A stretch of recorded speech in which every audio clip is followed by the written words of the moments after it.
প্রকৃতির দৃশ্যটা দেখানো আসলে খুব বেশি ইম্পর্টেন্ট। কেন বলি, এই দেখেন, এই যে পাহাড়টাকে দিয়ে বোঝাই আপনাদের, এই যে পাহাড়, আমরা সমতল জমিতে বসবাস করি, আমরা তারপর শান্তিতে বসবাস করতে পারি না। আমাদের পারিবারিক সমস্যা, আমাদের এটা নাই ওটা নাই, বিভিন্ন ধরনের আপত্তির কোনো শেষ থাকে না। তো দেখেন, যারা এই পাহাড়ে বসবাস করতে, পাহাড়ের উপরে যারা বসবাস করতেছে, তাদের কতটা সমস্যা হয়।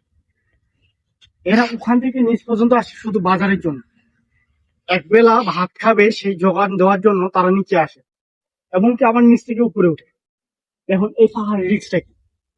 যদি একবার এই পাহাড়টা নিচে ধসে যায়, তাহলে এই পরিবারটা কি হবে, এটা আপনারা বুঝবেন।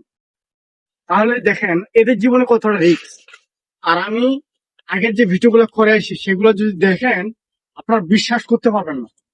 যারা পাহাড়ে বসবাস করেন নাই, আপনারা বিশ্বাস করতেন। যারা পাহাড়ে বসবাস করেন, আপনারা অবশ্যই এটা অভ্যস্ত। কিন্তু আমার প্রশ্ন হচ্ছে, এই যে ভাই পাহাড়টা আমার এখান থেকে প্রায় 70-80 ফুট উঁচু পাহাড়টা, এই পাহাড়টা যদি একবার ধসে যায়, তাহলে মানুষের জীবনে কি থাকবে? কিচ্ছু থাকবে না।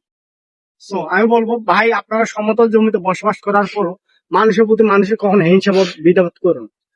একটু সুন্দর সুস্থ ভাবে বিবেচনা করে বসবাস করুন, পরিবেশটাকে সুন্দর রাখুন।